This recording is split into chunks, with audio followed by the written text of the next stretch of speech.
Welcome back everyone, welcome to civil services study. यह है practice set number 570 UP PCS के लिए। और प्रैक्टिस करेंगे इसमें हम मध्यकालीन भारतीय इतिहास के प्रश्नों पर। ठीक है, तो चलिए स्टार्ट करते हैं। तो क्वेश्चन नंबर 1 है, आगरा नगर की स्थापना सिकंदर लोदी ने कब की थी? दो तरह से पूछा जाता है प्रश्न। आगरा नगर की स्थापना किसने की थी? सिकंदर लोदी ने कब की थी? 1504 में।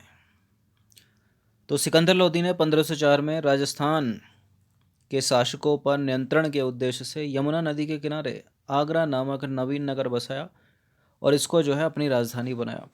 उसने कृषि और व्यापार की उन्नति के लिए प्रयत्न किया। नाप का पैमाना गज ए सिकंदरी उसी के समय में आरंभ किया गया था। ठीक है, वह गुलरुखी उपनाम से कविताएं लिखता था।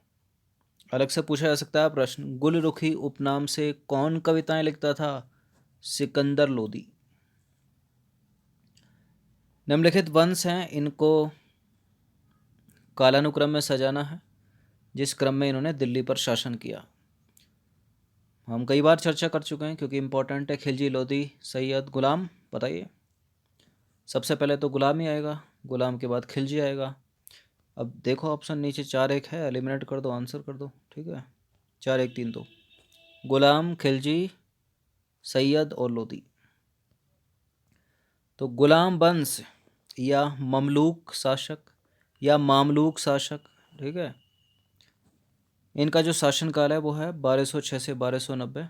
ठीक है, उसके बाद खिलजी वंश का शासनकाल है 1290 से 1320। उसके बाद सैयद वंश का शासनकाल है 1414 से 1451। और फिर लोदी वंश का शासनकाल है 1451 से 1526। ठीक है, ये 4 है, इसलिए इन चारों के बारे में। क्वेश्चन नंबर 3 पर आ जाइए। दिल्ली की राजगद्दी पर अफगान शासकों के शासन का निम्नलिखित में से कौन सा एक क्रम सही कालानुक्रम है? बताइए। अफगान शासक जो दिल्ली की राजगद्दी पर बैठे, सबसे पहले कौन? बहलोल खान लोदी। उसके बाद कौन? सिकंदर लोदी। सिकंदर लोदी के बाद कौन? सिकंदर लोदी का सबसे छोटा पुत्र इब्राहिम लोदी। सी। तो दिल्ली सल्तनत में लोदी वंश के शासक जो हैं अफगान मूल के थे। लोदी वंश की स्थापना बहलोल लोदी ने की थी। कब की थी? 1451 में। इस वंश का शासनकाल 1451 से लेकर 1526 तक रहा। दिल्ली की राजगद्दी पर बैठने का सही क्रम इस प्रकार है लोदी वंशों का। बहलोल खान लोदी सबसे पहले 1551 से 1489, उसके बाद 1489 से 1517, फिर 1517 से 1526, 1526। ये डेट है first battle of Panipat. Babur और इब्राहिम लोदी के बीच जीता कौन? बाबर जीता, लोदी हार गए। निम्नलिखित सल्तनत शासकों में से कौन अफगान मूल के थे? कौन था? लोदी था, खिलजी था, तुगलक था, सैयद था। अफगान मूल का कौन था इनमें? लोदी। तो देखिए, दिल्ली सल्तनत में लोदी वंश के शासक अफगान मूल के थे। लोदी वंश की स्थापना, जैसा कि आपको पता चल चुका है, बहलोल लोदी ने, पूरा नाम है बहलोल खान लोदी, 1451 में की थी। और इस वंश का शासनकाल है 1451 से लेकर 1526 तक। यानी बहलोल लोदी, बीच में आ गए सिकंदर लोदी, और सबसे छोटा पुत्र सिकंदर लोदी का इब्राहिम लोदी 1526 तक। फिर हार गए 1526 में इब्राहिम लोदी बाबर के हाथों। प्रश्न क्रमांक संख्या 5 पर आ जाइए। इनमें से कौन गुलाम वंश का नहीं है? कौन गुलाम नहीं है? गुलाम है, गुलाम है, गुलाम है, ये नहीं है। तो इब्राहिम लोदी लोदी वंश का शासक था। इसने 1517 से 26 तक दिल्ली पर शासन किया, जबकि 1506 से 1590 तक इसके मध्य जो है दिल्ली सल्तनत के सुल्तान गुलाम वंश के सुल्तानों के नाम से विख्यात हुए।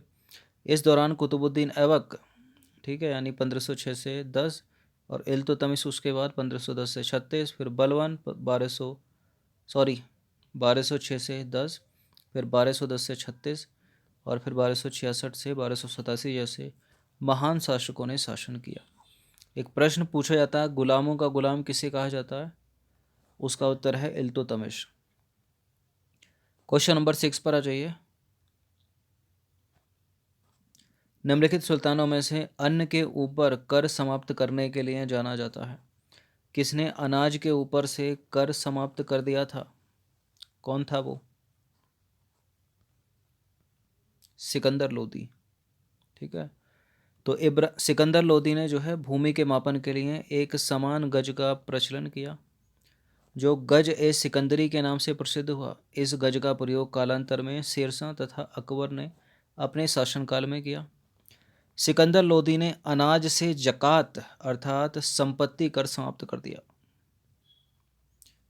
क्वेश्चन नंबर 7 पर आ जाइए। महाराणा सांगा ने इब्राहिम लोदी को किस युद्ध में परास्त किया था? महाराणा सांगा ने इब्राहिम लोदी को परास्त किया था खातौली के युद्ध में। ठीक है, खातौली लिखा है या खतौली लिखा है, सही है। वो समय था 1528 का, जब महाराणा सांगा इब्राहिम लोदी के बीच हुआ था। ठीक है, खतौली का। इस युद्ध में इब्राहिम लोदी पराजित हो गए और राणा सांगा जीत गए। ठीक है, फिर कुछ समय के बाद इब्राहिम लोदी भिड़ गए बाबर से, तो उसमें जो है फिर हार गए। क्वेश्चन नंबर 8 पर आ जाइए। किस मध्ययुगीन सुल्तान को आगरा शहर की नींव डालने और उसे सल्तनत की राजधानी बनाने का श्रेय दिया जाता है? वही कहानी है 1504 की। उत्तर सिकंदर लोदी है। ठीक है, तो सिकंदर लोदी लोदी वंश का द्वितीय शासक था। यह बहलोल लोदी का छोटा पुत्र था। क्वेश्चन नंबर 9 पर आ जाइए। तैमूर के आक्रमण के बाद भारत में किस वंश का राज्य स्थापित हुआ था?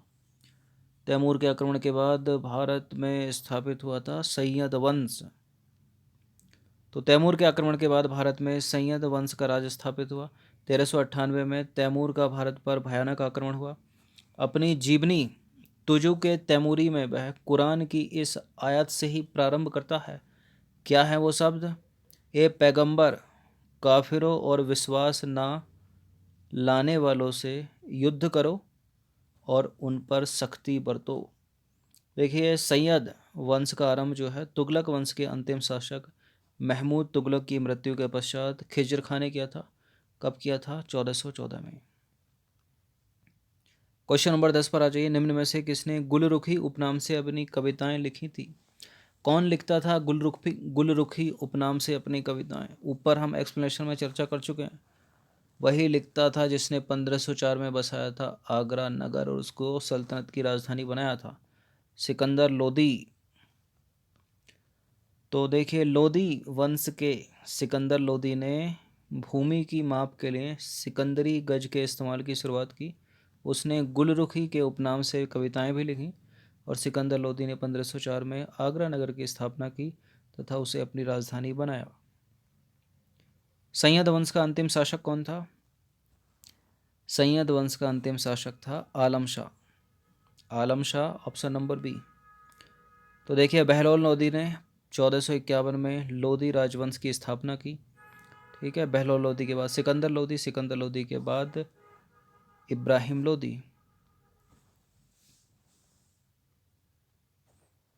ठीक है, सबसे पहले बहलोल लोदी है, सिकंदर लोदी, इब्राहिम लोदी।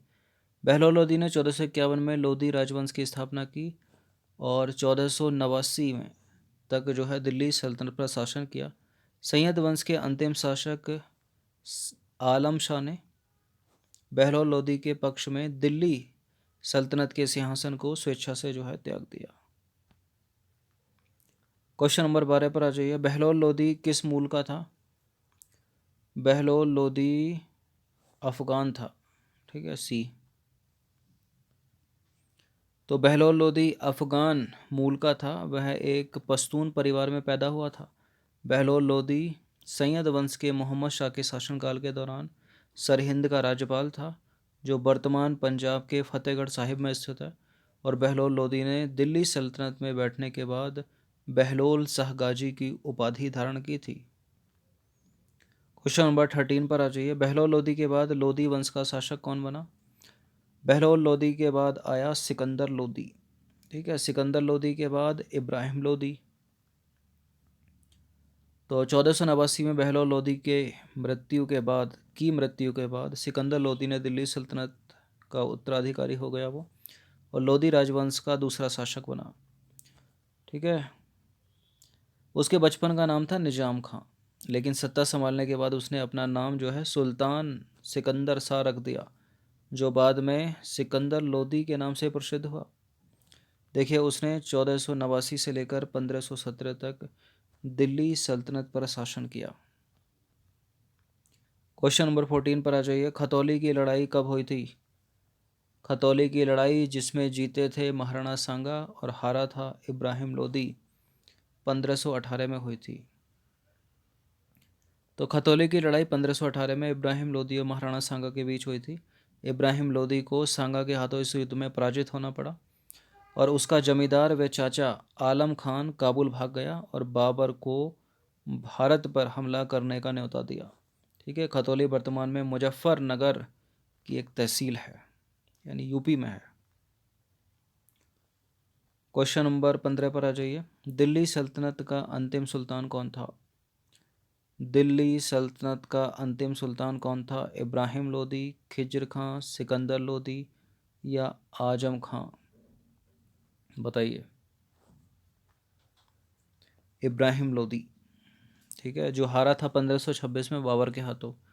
तो इब्राहिम लोदी सिकंदर लोदी का छोटा बेटा था। सिकंदर लोदी की मृत्यु के बाद इब्राहिम लोदी 1517 में राजगद्दी पर बैठा और 1526 तक दिल्ली सल्तनत पर शासन किया। लेकिन 1526 में फर्स्ट बैटल ऑफ पानीपत हुआ था, पानीपत की प्रथम लड़ाई। ठीक है, बाबर ने हरा दिया उसको। देखिए, वह लोदी राजवंश का अंतिम राजा और दिल्ली सल्तनत का अंतिम सुल्तान था। वह एक शासी राजा था। उसके शासनकाल में बहुत से विद्रोह हुए। जौनपुर और अवध में विद्रोह का नेतृत्व दरिया खान ने किया और दौलत खान ने पंजाब में विद्रोह किया, याद रखिएगा। तो 15 प्रश्न थे ये मध्यकालीन भारतीय इतिहास के, मेडाइवल हिस्ट्री के। इनकी प्रैक्टिस एक बार कर लीजिएगा। किसी भी टेस्ट को इग्नोर ना करें, जो भी अपलोड होता है एक बार उसकी प्रैक्टिस जरूर करें। ठीक है, 570 टेस्ट बहुत होते हैं। कंटिन्यूसली इसका रिवीजन करते रहिएगा, पुरानों का भी रिवीजन करते रहिएगा। धन्यवाद।